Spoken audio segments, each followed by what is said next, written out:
Welcome back to Canadian Justice, where we're discussing the 1867 Project, a new book about Canada's past, present, and future. Now, one of the chapters I was saying that was my favorite was the chapter on Egerton Ryerson, and whose history I frankly wasn't fully aware of. What can you tell me about that chapter of the book? So former New Democrat MP Lynn McDonald did a great chapter on Egerton Ryerson and how he's pilloried again for supposedly being involved in residential schools. And, he wasn't. And in fact, he was friends with the Ojibwe and was considered an honorary Ojibwe. And Ryerson was the founder of free public education in Canada, as McDonald points out. So there's a lot to recommend him to us. And again, he was wrongly pilloried as somehow being responsible for forced attendance at residential schools, which was not the case in his age. So McDonald goes through that in the 1867 Project. It's one of the many chapters, or many of the 5 chapters, I believe, that we have on some historical figures in Canadian history from the West Coast to the East Coast, where Leo Devote is a chapter on the founder of Halifax. Same thing, where you take people out of their context. And of course, you're going to try and cancel them. It's part of the utopian approach to history. But again, it's full of hubris as well. Now, Canada obviously is not a perfect country with a perfect history led by perfect people. And I don't think that the book is arguing that we are. These are all people who had good parts of them and who had bad parts of them. And Canada indeed has parts of our history that are wrong and that we should know about and be concerned about.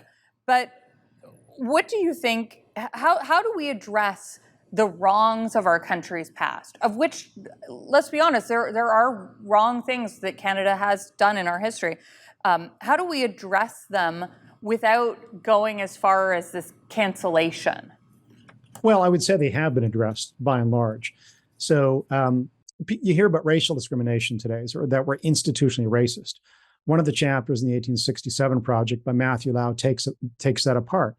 What you have to understand, not you, Christine, but the public at large and those who claim this, is that institutional systemic discrimination began to be outlawed in Ontario in the early 1950s with legislation against discrimination, allowed discrimination based on race or gender in accommodation and hiring. That was outlawed in the 1950s. Actual institutional discrimination is, for example, when Jews were not allowed into universities in the proportion they should have been, or when in San Francisco a century ago, whites didn't allow the Chinese population in that city to be in their hospitals, and the Chinese had to build separate hospitals. That's institutional discrimination. Look, I think looking back in history, we have to understand in Canada, for example, a lot of the problems we've had historically have been dealt with. And in fact, we've got to be careful not to engage in reverse discrimination these days, I would argue, because the core problem in human history is people look at each other not as individuals, but as part of a group, some collective based on ethnicity, race, color, whatever. We're back into the soup today. And another contributor, Jamil Javani, talks about that, reverse racism. So it's a mistake we don't want to repeat, but that's why we need to know our history. And that's a big part of why we wrote the 1867 Project.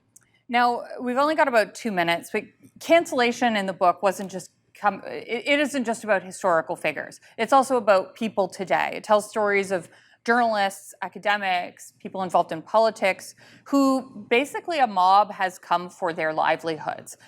And a lot of viewers might be watching this thinking, well, that won't happen to me. My views are mainstream. And what do you think that they should know about the dangers of these mobs for everyone, not just for people who might hold unpopular views?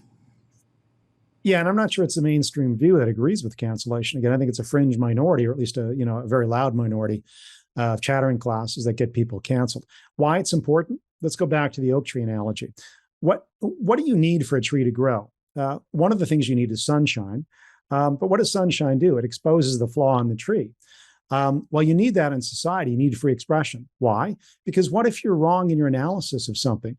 What if when you say, well, we're an institutionally racist society and the problem is something else that's leading to certain outcomes? You need free expression and free inquiry precisely to expose bad ideas and get good ideas on the table. Just like you need sunshine for an oak tree to expose the flaws so you can, rework the limbs or, prune the limbs that are diseased. That's why you need free expression.